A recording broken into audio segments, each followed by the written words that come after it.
Good morning, class 10th. I welcome you all in the social science class. And I am back with the same history lecture, The Rise of Nationalism in Europe.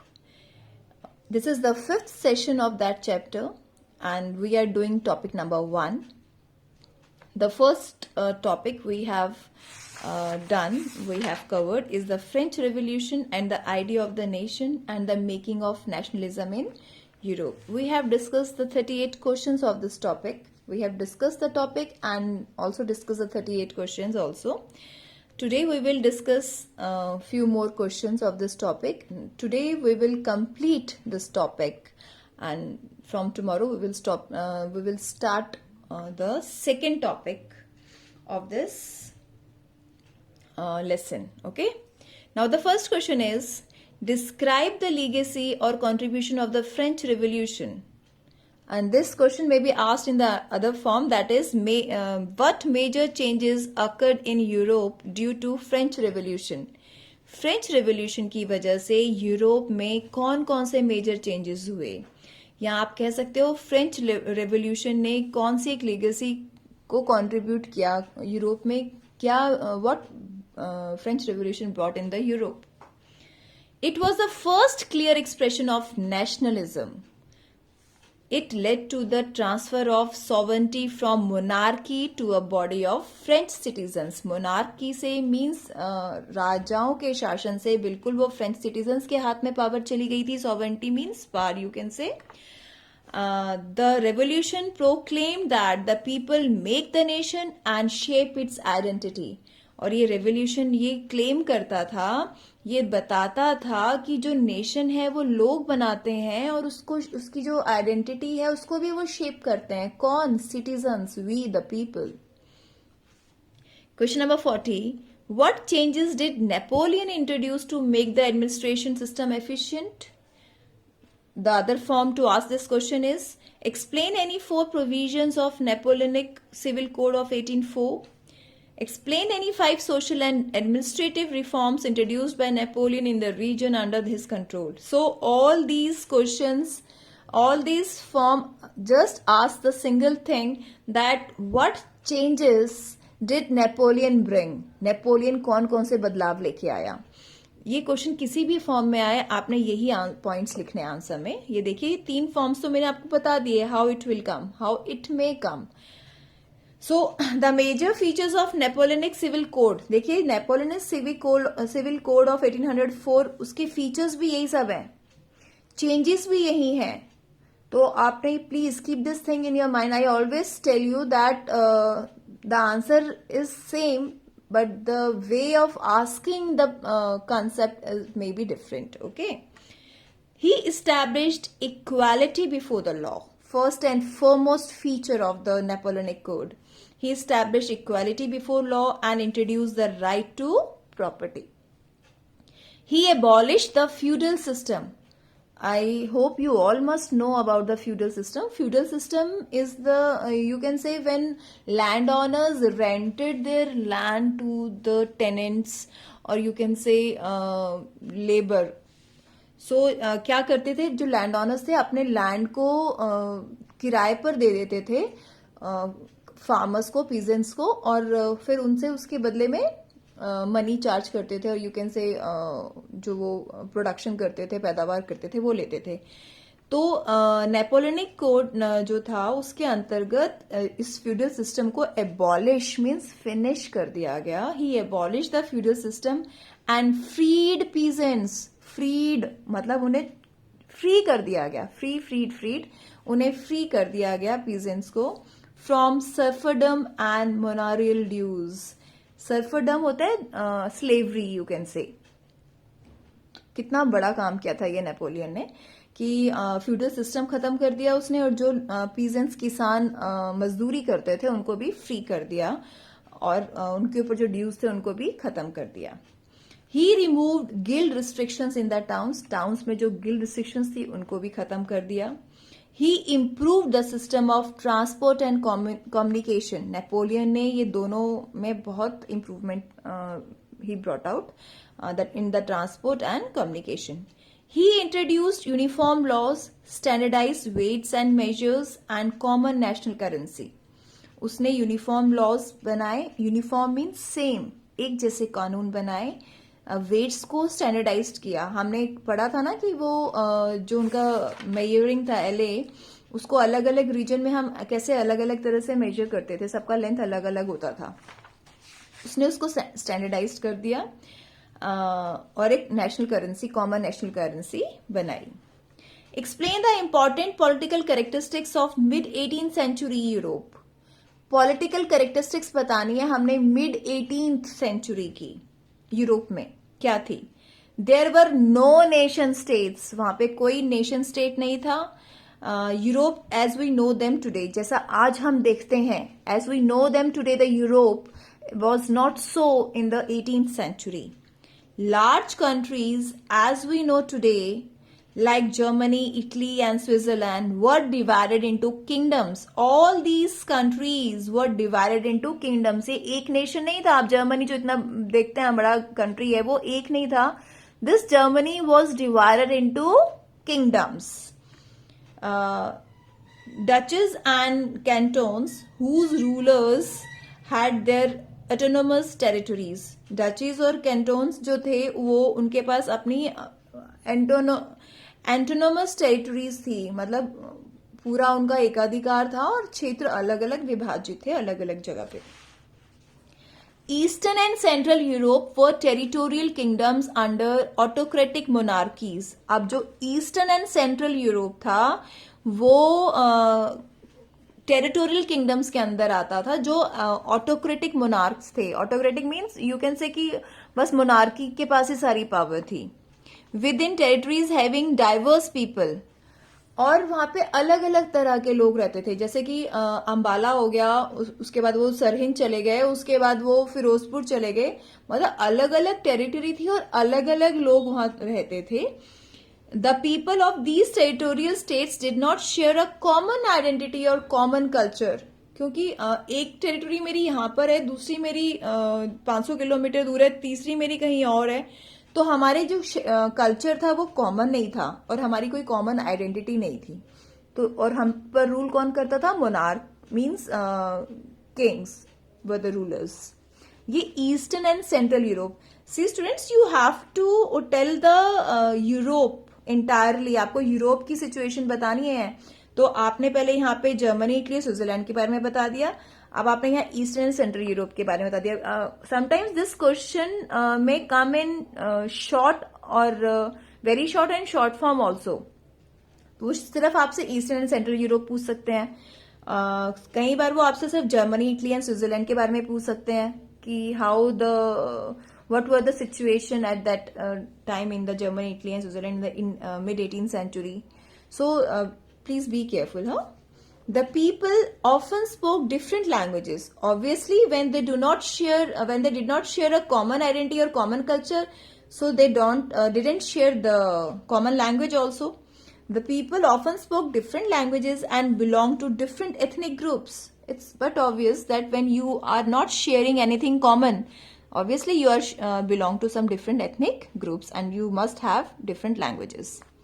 The Habsburg Empire, now this is the other part of the Europe, the Habsburg Empire that ruled over Austria-Hungary.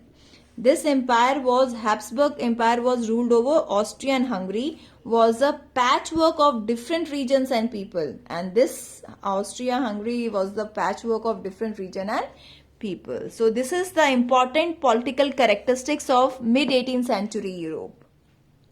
Political आपको सबको मालूम है political क्या होता है, एक राजनीतिक you can say. तो अब हम इंडिया के पॉलिटिकल मैप में क्या होता है, हम एरियाज दिखाते हैं ना, ये हरियाणा है, ये पंजाब है, तो ऐसे ही हमने ये यूरोप का पॉलिटिकल मैप बता दिया. Why were the ideology of liberalism and nationalism late in developing in Central and Eastern Europe? अब ये लिबरलिज्म और नेशनलिज्म सेंट्रल ईस्टर्न यूरोप में लेट क्यों हुआ? Eastern and central Europe. Why this ideology of liberalism and nationalism? We studied this in the French Revolution, liberalism and nationalism. The ideology of liberalism and nationalism was developed later in Central and Eastern Europe because in Central and Eastern Europe, industrialization started only in the late 19th century because industrialization started late here. Social groups like working class and educated middle class were less in number, and the educated people were also less in number here in the Central and Eastern Europe. That's why this ideology came late. It was among the educated liberal middle class that ideas of national unity and liberalism were popular, and since this class occurred later in the Central and Eastern Europe. So वो कह रहे हैं कि जो educated liberal middle class थी वो जिन्होंने national unity और लिबरलिज्म को बढ़ाया वो बाद में ही अकर हुई, बाद में ही सामने आई, इसीलिए यहाँ पर ये लिबरलिज्म और नेशनलिज्म लेट आया. The ideology of liberalism was late in the comparison of Britain and Western Europe. So next question is, what did liberalism mean to different class of people? देखिए ये भी important है.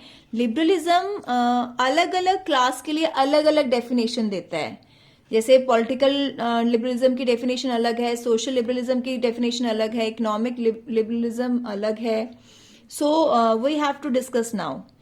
This is the same question asked in the different way. What were the political, social and economic ideas supported by the liberals? What did liberalism mean to different class and people? Explain the concept of liberal nationalism which developed in Europe in the early 19th century. The term liberalism is taken from the Latin word liber meaning free. For the middle classes, अब middle classes के लिए liberalism stood for the individual and equality of all before the law. It is this definition meant for the middle class. Politically, it emphasized the concept of government by consent, end of autocracy and clerical privileges, representative government through the parliament. This is the political definition of liberalism. Now, economic definition of it stood for the freedom of market, abolition of state imposed restrictions on the movement of goods and capital. जो वो सामान को ले जाने और लाने में जो उन्होंने restrictions लगा रखी थी, इतने barriers थे, उनको खत्म किया जाए. ये इकोनॉमिकली लिबरलिज्म की डेफिनेशन थी. What was the objective of Vienna? Treaty of Vienna याद है आप सबको? Yes. The undo most of the changes that had come in Europe during the Napoleonic Wars. ये बहुत एक जो ट्रीटी थी बड़ी कनिंग ट्रीटी थी. अब इस ट्रीटी के अकॉर्डिंग जो भी चेंजेस किए गए नेपोलियनिक कोड के अकॉर्डिंग, देखो ये सारे फीचर्स थे ना नेपोलियनिक कोड के, ये जो सारे चेंजेस लेके आया था नेपोलियन, उसको अनडू कर दिया जाए, उसको खत्म कर दिया जाए. To restore the power of Bourbon dynasty. और डायनेस्टी देखो, Bourbon again kingdom, king will come, king will rule. तो वो कहते कि जो पावर ऑफ बॉर्न डायनेस्टी थी वो दोबारा पावर में आएगी. अ सीरीज ऑफ स्टेट्स वो form to prevent the expansion of France. और एक स्टेट्स की सीरीज बना दी जाएगी ताकि जो फ्रांस का एक्सपेंशन हो रहा है उसको रोक दिया जाए. You see, Napoleon belongs to France. He headed the French revolution. So वो फ्रांस को बढ़ने से रोकना चाहते थे क्योंकि नेपोलियन ने अपने सोल्जर्स, अपनी आर्मी अदर स्टेट्स और कंट्रीज में भेजी थी just to spread the idea of liberalism, fraternity, equality and all. So they just wanted to stop that expansion of France. Explain any 3 provisions of treaty of Vienna. अब provisions क्या थे? यही जो उसके ऑब्जेक्टिव्स थे, ये ऑब्जेक्टिव्स थे. अब हम इसके पढ़ेंगे provisions. The kingdom of Netherlands and Belgium were set up in the north. अब नॉर्थ में किसको सेटअप करना था? Netherlands and Belgium. The kingdom of Netherlands and Belgium, इनकी किंगडम को सेटअप किया जाए नॉर्थ में, नीदरलैंड एंड बेल्जियम की किंगडम को. Genoa and Piedmont was set up in the south. और साउथ में देखो यूरोप का सारा मैप चेंज हो गया. ये वियना की ट्रीटी की वजह से the whole map of Europe has been changed. North में सेटअप हो गए नीदरलैंड एंड बेल्जियम की किंगडम, साउथ में सेटअप हो गए Genoa and Piedmont. Austria was given to the control of northern Italy. Russia was given part of Poland and Prussia. Poland and Prussia was given a part to Saxony to stop the expansion of France armies. So see, these all are the changes made under Vienna Treaty of 1804. What kind of conservative regions were set up in 1815? Why were conservative regimes set up in 1815 autocratic? Now ये हमने पढ़ा था जब हम लोग discuss कर रहे थे. Conservative regimes did not tolerate criticism against them. जब कंजर्वेटिव मैंने आपको बताया था conservative they do not want change.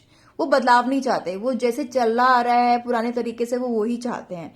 So regimes did not tolerate criticism. जब चेंज होगा तो उनकी क्रिटिसिज्म होगी, उनकी आलोचना होगी. So they don't want that. तो उन्हें ये अच्छा नहीं लगता था. They sought to curb activities. Curb mean suppress. वो एक्टिविटीज को दबा देना चाहते थे जो उनकी पावर्स को क्वेश्चन करते थे. दे impose censorship on expression means. Expression means मतलब जिसके थ्रू हम अपने आइडियाज को एक्सप्रेस कर सकें, जैसे newspapers, books, pledge, everything.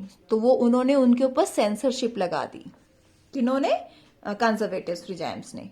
What was the aim of revolutionaries in 1815? 1815 की जो revolutionaries थे, क्रांतिकारी थे, उनका क्या एम था? To oppose monarchical form established after the Vienna Congress. Vienna Congress के बाद दोबारा मोनार्की आ गई थी, तो वो उसको अपोज कर रहे थे revolutionaries. To fight for liberty and freedom. वो liberty and freedom के लिए फाइट कर रहे थे. To create nation states. और वो nation states चाहते थे, ना कि kingdoms चाहते थे. This was the aim of revolutionaries. Why was the Napoleonic rule over the regions unpopular with some sections of Europe? This question was in 2012 board. अब Napoleonic जो रूल था वो कई यूरोप के कई रीजन्स में अनपॉपुलर था. क्यों? Administrative reforms did not go hand in hand with political freedom. क्योंकि जो नेपोलियनिक रूल चला जो कोड के अकॉर्डिंग, वो हैंड टू हैंड नहीं जा रहा था, मतलब मिलके नहीं चल रहा था. The newly annexed regions found themselves under the French rule. Annexed means जब हम किसी को एक्वायर कर लेते हैं. तो जो फ्रांस आर्मी ने, फ्रेंच आर्मी ने जो न्यू रीजन्स एक्वायर करे थे, एनेक्स करे थे, वो अपने आप को फ्रेंच रूल के अंदर मान रहे थे. The newly acquired territories had to face increased taxation and censorship. और जो न्यूली एक्वायर्ड टेरिटरीज थी, जो एरियाज थे, एनेक्स्ड एरियाज थे, वो उनके ऊपर टैक्स ज्यादा इम्पोज किया गया था. The forced construction into French army. Forced construction और you can say forced recruitment. और जो फ्रेंच आर्मी थी वो फोर्स रिक्रूटमेंट कर रही थी कि फ्रेंच आर्मी में ज्वाइन करो, वो भी इनको डाइजेस्ट नहीं था नेपोलियन जो न्यू रीजन्स थे यूरोप के. So this is all for today. Tomorrow we will start the next topic, the age of revolution. Okay students, have a great day.